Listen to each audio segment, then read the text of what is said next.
విఘ్నోపశాంతయే. అగజానన పద్మార్కం గజాననమహర్నిశం అనేకదంతం భక్తానాం ఏకదంతముపాస్మహే. మూకం కరోతి వాచాలం పంగుం లంఘయతే గిరిం యత్కృపాతమహం వందే పరమానందమాధవం. భవ భయత్తి వినాశయోగ్యం అసాధ్య పండితమతీవ వివిక్తచిత్తైః తద్వపునాతు హరిపాద సరోజయుగ్మం.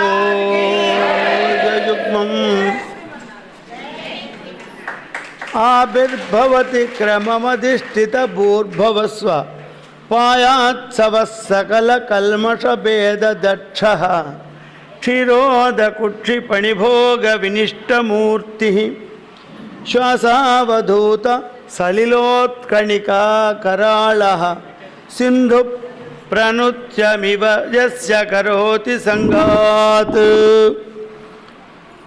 శంఖం చక్రగదేషు చాపపరిఘాన్ శూలం విశృండిశ్చిరః శంఖం నందతి కరైః త్రినయనాం సర్వాంగభూషావృతాం నీలాస్మద్యుతి పాస్యపాదశశిఖాం సేవే మహాకాళికాం.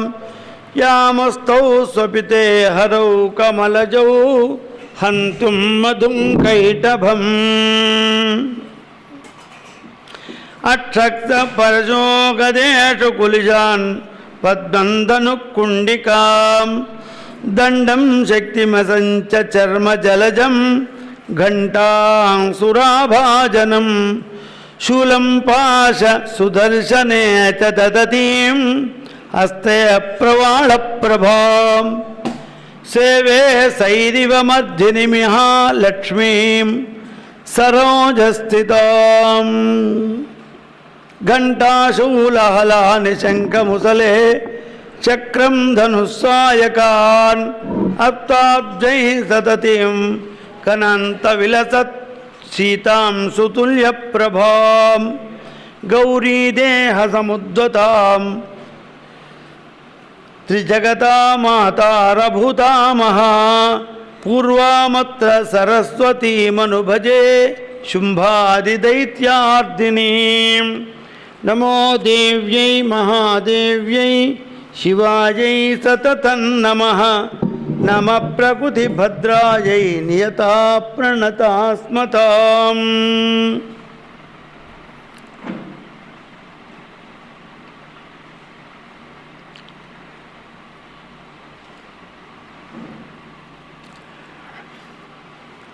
నారాయణం నమస్కృత్య నరం చైవ నరోత్తమం దేవీం సరస్వతీం వ్యాసం తతో జయముదీరయేత్.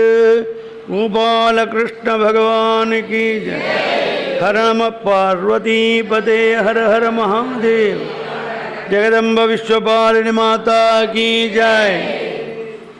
విస్తరాత్ కథితం భూప మనుస్వారోషితం త్వయా మన్వంతరం తథైవాష్టో ఏ వృష్టా విధయో మమ. ఉత్తానపాతపుత్రో భూత్తమో నామతః సురుచ్యాస్తనయధ్యాతో మహాబలపరాక్రమః. మార్కండేయ మహర్షిని క్రౌష్టికి అనేటువంటి మహాత్ముడు ప్రశ్న చేస్తున్నాడు. స్వయంభువ మనువు వృత్తాంతం ఇదివరకు చెప్పినారు. స్వారోక్షిత మనువు ఇప్పుడు చెప్పినారు. ఇదే విధంగా నిధుల గూర్చి చెప్పినారు. ఇక ఇప్పుడు ఉత్తముడను మూడవ మన్వంతరం గురించి చెప్పండి అంటే అప్పుడు మార్కండేయ మహర్షి చెప్తున్నాడు. ప్రియవ్రత మహారాజు గారికి ఇద్దరు భార్యలు, సునీతి, సురుచి. సునీతి కుమారుడు ధ్రువుడు, ధ్రువుని కథ మనం భాగవతంలో అక్కడిక్కడ విన్నాం. ఇక ఈ సురుచి కొడుకు అనేటువంటి వాని కథ ఇప్పుడు మనం తెలుసుకుందాం. అతనికి ఉత్తముడు అనేటువంటి యొక్క కుమారుడు జన్మించినాడు. ఈ ఉత్తముడు ధర్మాత్ముడు, శత్రుమిత్రుల యందు సమభావం కలిగినటువంటి వాడు, దుష్టులకు యమధర్మరాజుతో సమానంగా ఉండేవాడు. బాభ్రవ్యాం బహుళాన్నామ ఉపజేమే సధర్మవిత్ ఉత్తానపాద తనయ శచిమింద్రో ఇవోత్తమ.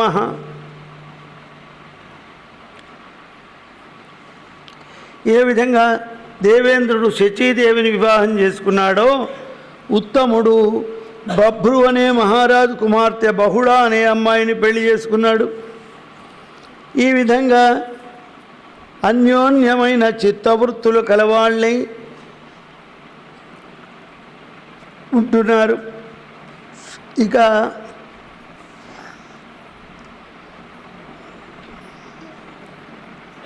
ఆ ఉత్తముడనే మహారాజు భార్య యందు చాలా ప్రేమ కలిగినవాడు.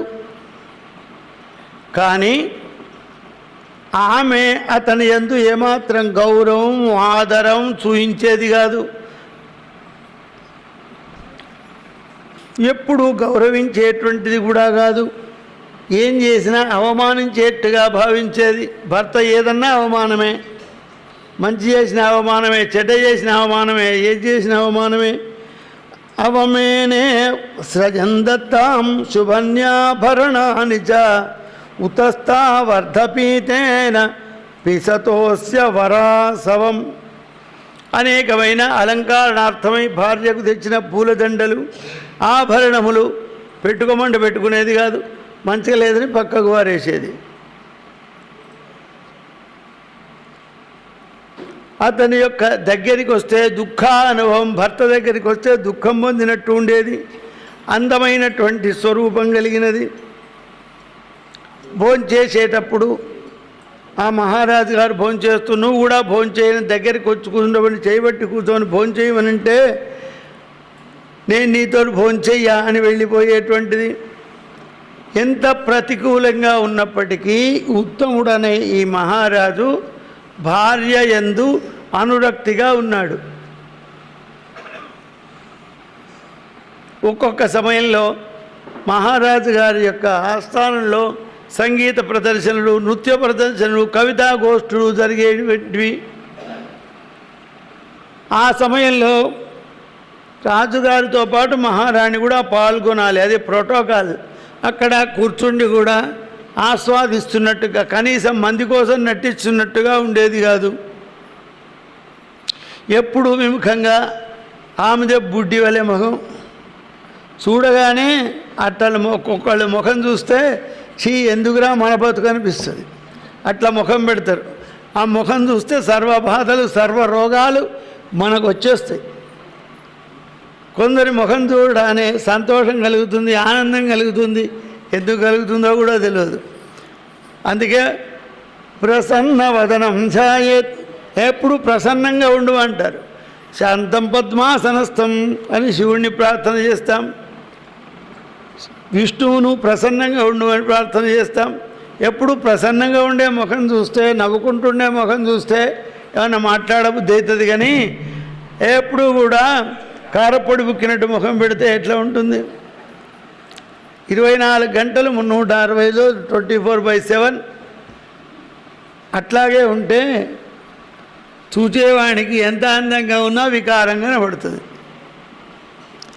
ఒకప్పుడు ఈ మహారాజు గారి దగ్గరికి కొంతమంది విదేశీయులు వస్తారు, ఇతర రాజులు వస్తారు, అనేకమైన విషయాల్లో చర్చలు జరుపుతారు. వాళ్ళకప్పుడు డిన్నర్స్, విందులు ఇవ్వవలసి వస్తుంది. అప్పుడు ఆ మహారాజు భార్యతో సహా వస్తే ఈయన కూడా భార్యతో ఉండాలి. అది విదేశాలకు వెళితే అక్కడ ఉండబడేటువంటి యొక్క ప్రధానో లేక ప్రెసిడెంటో భార్యాభర్తలు ఇద్దరిని పిలుస్తారు. మన ప్రధానమంత్రి కంటే భార్య లేదు కదా. ఉన్నవాళ్ళు భార్యాభర్తలు ఇద్దరు వెళ్ళాలి. అది ధర్మం, ప్రోటోకాల్. అది అట్లాగే భార్యాభర్తలు కూర్చున్నారు, మహారాజులు వాళ్ళంతా కూర్చున్నారు, భోజనం చేస్తున్నారు, డిన్నర్ విందు జరుగుతుంది. ఆ విందు లోపల సాధారణంగా ఒక పానీయం మంచిగా ఉన్నది, ఈ పానీయం తాగు, ఈ పానకం తాగని భార్యకి ఇచ్చినాడు, తీసి విసిరి కొట్టింది. అప్పుడు ఆ మహారాజు గారికి కోపము నసాళానికి అంటింది. ఎంతకాలం భరించుడు, అవునా, ఎంతకాలం భరిస్తాడు? భరించి విముఖురాలై ద్వారపాలకు నుంచి వరే ఈ దీవి తీసుకుపోయి అడవిలో వదిలిపెట్టమన్నాడు. వాళ్ళు తీసుకుపోయి రాజుగారి ఆజ్ఞ ఏం చెప్తే చేయాలంతే. ఆమెను తీసుకుపోయి అడవిలో వదిలిపెట్టి వచ్చిండ్రు బహుళ అనే అమ్మాయిని. ఇక సోపితానురాగార్తే దక్ష్యమానాత్మమానసా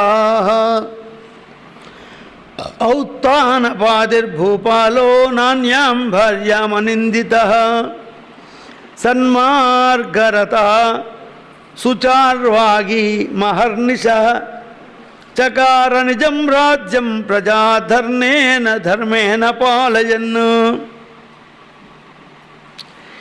ఈ ఉత్తముడనే మహారాజు భార్యందు ప్రీతి కలిగిన వాడైతే అయినప్పటికీ దుఃఖం కలిగి పోతే మళ్ళీ పెళ్లి చేసుకోవన్నారు. అదయ్య జీవితంలో ఒక భార్య దీంతో ఇంతగానే అనుభవించిన మళ్ళీ ఇంకోదాన్ని పెళ్లి చేసుకుంటే ఇంకెంత కావాలనో ఏ నాకు పెళ్లి వద్దు అని అట్లనే ఉన్నాడు. కానీ ఏకాంతంలో ఉన్నప్పుడు భార్యను ఆలోచిస్తూ బాధపడుతూ ఉన్నాడు. తన కన్న బిడ్డల వలె ప్రజలను పరిపాలన చేస్తున్నాడు. మీరు ఒక విచిత్రమైన కథ మొదటినాడు నేను చెప్పినాను. అందరు ఇదివర వరకు పతివ్రతలైనటువంటి భార్యల గురించే విన్నారు, కానీ భార్యను అమితంగా చూసేటువంటి యొక్క భర్తల కథ ఎన్నడన్నా విన్నారా? ఎక్కడన్నా ఉన్నదా అనుకున్నారా మీరు? ఇవో ఇంట్లో చెప్పిండు మార్కండేయ పురాణంలో వేదవ్యాసుల వారు. ఇదో చరిత్ర గమ్మతుంది. మార్కండేయ పురాణం అనే వరకు అందరూ ఏమనుకుంటున్నారు, మార్కండేయుని కథ కావచ్చు అనుకున్నారు. పాపం ఇళ్ళ మార్కండేయుని కథ రాదా? నిన్న భజన చేసినారు కదా, ఇక్కడ నేను వచ్చే వరకు భజన చేస్తున్నారు. వాళ్ళు ఎవరో, ఎక్కడి వాళ్ళు సార్? నేను సిరిసిల్ల. నిన్న వాళ్ళు భజన చేసిండ్రు, నన్ను అడిగినారు, అయ్యగారు మార్కండేయ పురాణం ఎప్పుడు ప్రారంభమవుతుంది? అరే 4 రోజులే వాళ్ళు ప్రారంభమై 4 రోజులు అట్లా ఇది మార్కండేయ పురాణమేనా అనుకున్నారు. మార్కండేయుని కథ వస్తుందేమో అనుకున్నారు. మార్కండేయుని కథ మార్కండేయ పురాణంలో లేదు. శివపురాణంలో మార్కండేయ చరిత్ర ఉంది. అట్లాగే మహాభారతంలో కొద్దిగా ఉంది, లింగ పురాణంలో ఉంది. ఇట్లా అక్కడక్కడ చెప్పినటువంటి కథను వేదాల చరిత్ర కాదున్నది. మత్స్య రూపంలో ఉండే నారాయణమూర్తి, సత్యవ్రతుడు మొదలైన మహర్షులు అడిగిన ప్రశ్నలకు చెప్పే సమాధానం అంతా మత్స్య పురాణం అని ఉంది. స్కంధ పురాణం, స్కందుడంటే సుబ్రహ్మణ్య స్వామి. సుబ్రహ్మణ్య స్వామి చరిత్ర కాదు, సుబ్రహ్మణ్య స్వామి చెప్పిన పురాణం స్కంధ పురాణం. స్కందుడు చెప్పింది స్కంధ పురాణం, నారదుడు చెప్పింది నారదీయ పురాణం. ఇట్లా వాళ్ళు ఎవరు చెబితే వాళ్ళ మీద ఈ పురాణం ప్రసిద్ధి చెందింది. నేను అడిగేటప్పుడు మా సారు వచ్చి నన్ను అడిగితే కూడా మార్కండేయ పురాణం అన్నారు. సార్ మంచిదే, ఇంట్లో మార్కండేయ చరిత్ర లేదు. సరే మీరు అడిగిన కనుక ప్రయత్నం చేద్దాం. నేను కూడా ఒక 2 రోజులు చెప్తా. పురాణాలు కొన్ని ఉన్నాయి, 18 పురాణాలు ఉన్నప్పటికీ 18 పురాణాలు మన ఆశ్రమంలో ప్రవచనం చేసేంతగా చెప్పేటువంటి యొక్క స్తోమత నాకు లేదా? లేకంటే అన్ని కర్మకాండలు, తామస లక్షణాలు కలిగిన కొన్ని పురాణాలు ఉన్నాయి. ఈ పురాణాల్లో సాత్విక, రాజస, తామసములని 3 రకాల పురాణాలు 18 పురాణాలలో. ఈ మార్కండేయ పురాణం రాజసములకు చెందినటువంటిది. అయినప్పటికీ మనకు అనేకమైనటువంటి ధర్మములు, నీతులు, ముఖ్యంగా దేవీ మహాత్మ్యం, సప్తశతి, చండీ సప్తశతి ఈ పురాణంలో ఉంది. అది మన యొక్క ప్రణాళిక ప్రకారంగా ఎల్లుండి ప్రారంభమవుతుంది. అటువంటి ఎన్నడూ విననటువంటి కథలు ఉన్నాయి కనుక సరే మార్కండేయ పురాణం ప్రవచనం చేద్దాం అని ఆ జగన్మాత యొక్క ఆజ్ఞ అయింది. అందుకోసం చేస్తున్నాం. ఈ ఉత్తానపాద మహారాజు భార్యను మర్చిపోలేకపోతున్నాడు. చాలా గొప్పతనం అండి. మా శిష్యుడు ఒకడున్నాడు హైదరాబాద్లో, వానికో శిష్యుడున్నాడు. వానికి ఇదే సేమ్ పరిస్థితి. వాడు చదువుకున్నాడు, మహా తెలివి గలవాడు. ఎంత తెలివి కలవాడంటే వాడిని తెలివి అమోఘం. వాడిని తీసుకుపోయి పొద్దం నల్లమల అడవిలో విడిచిపెట్టినా అక్కడ డబ్బు సంపాదిస్తాడు.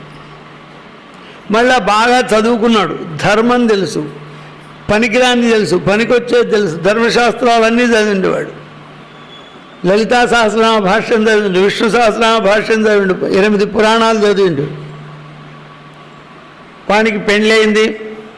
భార్య ఏదో చిన్నగా ఉద్యోగం చేస్తుంది. ఈ ఉత్తానపాద మహారాజు గారి దగ్గరికి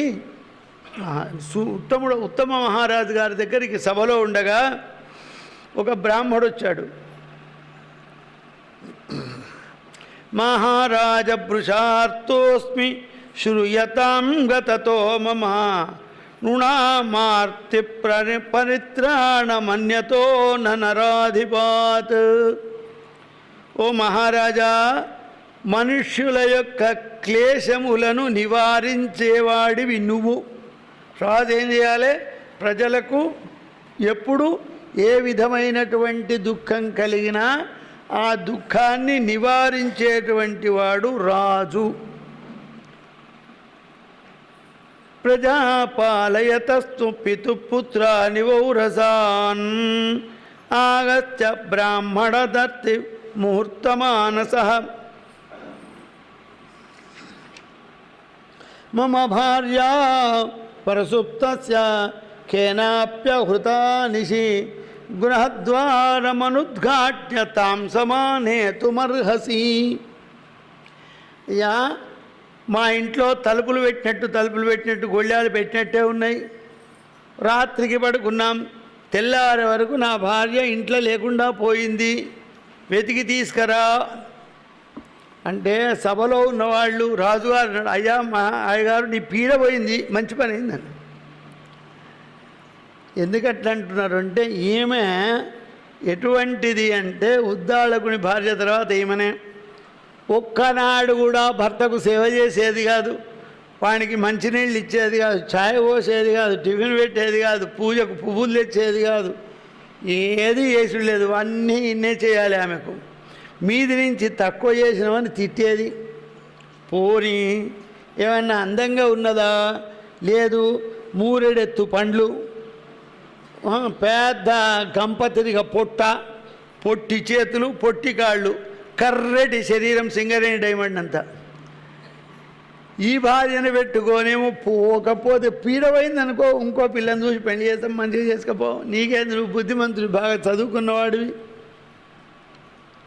సంపన్నుడు, చదువుకున్నవాడు, బుద్ధిమంతుడు, అన్ని కలిగినవాడు, నిత్యం అనేకమైనటువంటి యజ్ఞాలు చేసేవాడు, వేదశాస్త్రములన్నీ చదువుకున్నవాడు, ధర్మం తప్పకుండా ఉండేవాడు, ఎందుకయ్యా నీకెవడు పిల్లనియడా అన్నారు సభాసదులంతా.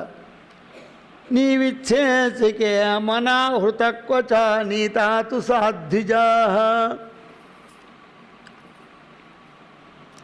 అట్లా కాదు, ఆమె నా భార్య, ఎట్లా ఉన్నా సరే నా భార్య నాకు కావాలి. ఎట్లా అపహరించారు మరి?